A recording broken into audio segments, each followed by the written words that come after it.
LOC से 30 kilometre दूर था। लश्कर तोयबा का बेस था जो रजौरी पुंछ में सक्रिय था। 20 अप्रैल 2023 को पुंछ में और 9 जून 2024 को तीर्थ यात्रियों के बस हमले में यहीं से आतंकी को ट्रेन किया गया था। बरनाला कैंप भिम्बर ये एलओसी से 9 किलोमीटर दूर है। यहां पर हथियार हैंडलिंग, आईडी व जंगल सर्वाइवल का प्रशिक्षण केंद्र था। अब्बास कैंप कोटली यह एलओसी से 13 किलोमीटर दूर है। लश्कर तोयबा का फिदाइन यहां तैयार होता था। इसकी कैपेसिटी 15 टेररिस्ट को ट्रेन करने की थी। अब मैं पाकिस्तान के अंदर के टारगेट से अवगत कराना चाहूंगी। पहला, सर्जल कैंप सियालकोट। यह अंतर्राष्ट्रीय सीमा से 6 किलोमीटर के खिलाफ ऑपरेशन सिंदूर के दौरान अब पाकिस्तान ने लाइन ऑफ कंट्रोल पर अपना हैवी गन फायर शुरू किया है और आप देख सकते हैं उरी के इस इलाके में मैं हूं जहां पर एक घर पूरी तरह से इस शेलिंग की वजह से आग के हवाले हुआ और पूरी तरह से डैमेज हो चुका है।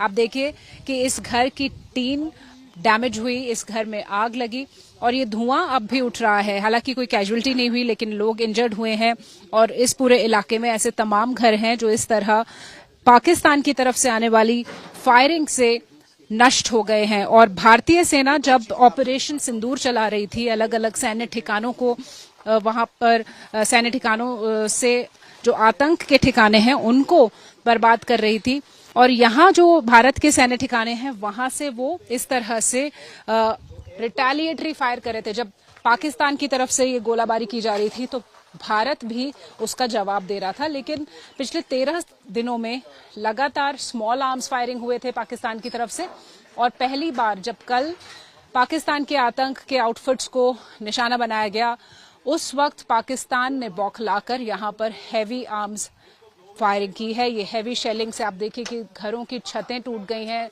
घरों में आग लग गई हैं और तमाम ऐसे घर इस पूरे इलाके में हैं। हम इस वक्त उरी सेक्टर में हैं जहां बॉर्डर का इलाका है। तमाम वो गांव हैं जो बिल्कुल पाकिस्तान की फायरिंग की रेंज में आते हैं और यहां पर आप देखिए कि कैसे ये घर में जो आग लगी कल रात में शेलिंग के बाद ये अब भी सुलग रहा है। और इस तरफ से भी आपको दिखाना चाहेंगे जो ये घर है, इसके अलावा कई और घर हैं जो इसके आसपास है। तो अंदाजा लगाया जा सकता है कि ये कितने करीब हैं पाकिस्तानी पोस्ट के रेंज में आते हैं और भारत यहाँ पर रिटेलिएटरी एक्शन तो कर रहा है लेकिन यहाँ के जो बाशिंदे हैं वो घबराए हुए हैं, परेशान हैं। उनको लग रहा है कि पाकिस्तान एक बार फिर से कोई ऐसी हरकत कर सकता है जिससे तनाव बढ़े, क्योंकि पिछले 13 दिनों में लगातार पाकिस्तान ने स्मॉल आर्म्स फायरिंग किया है, प्रोवोकेटिव फायरिंग यहाँ पे किया है, सीज फायर वायलेट किया है और अब वो एक बार फिर इस तरह से हैवी शेलिंग कर रहा है यहाँ पर।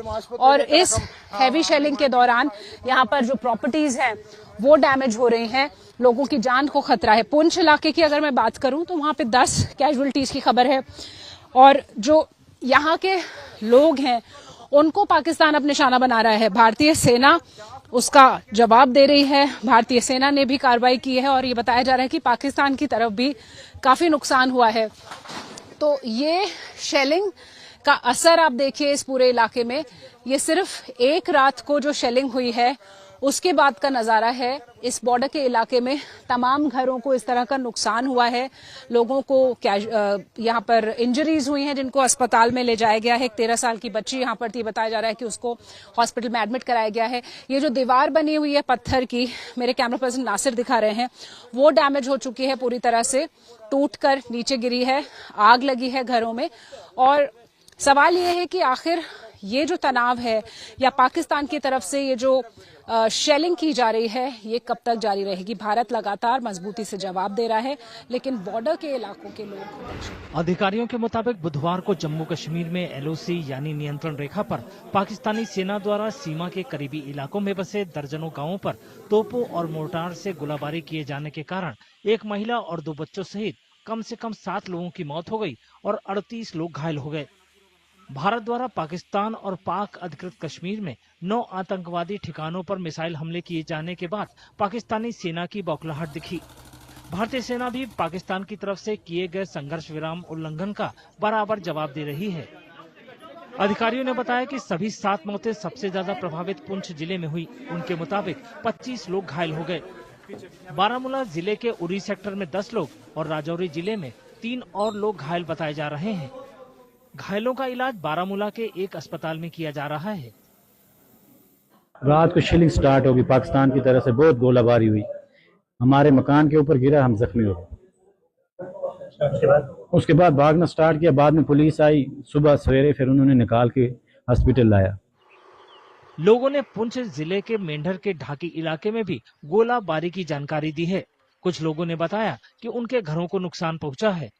एग्जैक्ट 2 बजे बॉम्बिंग इतनी तेजी से स्टार्ट हो गई कि हमारे आसपास के सारे जो ये डर गए, किसी को कोई पता नहीं कि कहाँ पे बॉम्बिंग हो रही है। हमारे सारे बच्चे 2, 3, 4 घरों के एक साथ इकट्ठे हो गए। माहौल, हम रात को सो रहे थे तो कुछ 1:04 में ये हादसा हुआ, तो हम बड़ी मुश्किल से यहाँ से निकले जान बचा कर। वो भी हमारे आस पड़ोसी आए, हमें यहाँ से निकाला, बड़े भाई ने निकाल के हम दूसरे घर पे शिफ्ट हुए। ये तो हमारे बचने के कोई चांस नहीं थे। हमारा फर्स्ट पर कितना नुकसान हो गया, बहुत लॉस हुआ हमारा। हम रात में हमने स्टे पुंछ में किया था, तो तकरीबन 1-1:30 जब बजा तो हमें कुछ आवाज़ आने शुरू हुई। हमें लगा मे बी कुछ लोकल लेवल पे कुछ मूवमेंट है। तो कुछ देर बाद जब हमने न्यूज़ में भी सुना और देखा, हम बाहर निकले, होटल की छत पे गए तो हमने देखा कि काफ़ी यहाँ से भारी मात्रा में मतलब गोला बारूद जो है वहाँ पार LOC की तरफ जा रहा था। राजौरी के लोगों का कहना है कि वे पाकिस्तान की गोलाबारी के बावजूद मजबूती से डटे हुए हैं। लोगों ने डट के मुकाबला किया। रात को हिम्मत रखी है उन्होंने, फिर भी डैमेज हुआ हमारे बहुत भी, फिर भी लड़कों ने हिम्मत करके गांव से लोगों को निकाल के साइड सेफ जगह पे किया है और रात भर लड़के करते ही रहेगा। फोर्स बॉर्डर पे लगी रही है और यहाँ पब्लिक सिविल यहाँ लड़के लगे रहे हमारे। पहलगाम में 22 अप्रैल को हुए आतंकवादी हमले के बाद बढ़े तनाव के बीच जम्मू कश्मीर में सीमा पर बिना उकसावे के गोलाबारी की ये लगातार 13वीं रात रही। उत्तर कश्मीर के कुपवाड़ा और बारामूला जिलों में नियंत्रण रेखा पर कई चौकियों पर बिना उकसावे के छोटे हथियारों से गोलाबारी शुरू करने के बाद पाकिस्तान ने पुंछ सेक्टर और जम्मू क्षेत्र के अखनूर सेक्टर में भी संघर्ष विराम उल्लंघन किया। इसके बाद राजौरी जिले के सुंदरबनी और नौशेरा सेक्टर में नियंत्रण रेखा के पास कई चौकियों पर पाकिस्तान की तरफ से छोटे हथियारों से गोलीबारी की गई। उसने जम्मू जिले में अंतर्राष्ट्रीय सीमा के पास परगवाल सेक्टर को भी निशाना बनाया।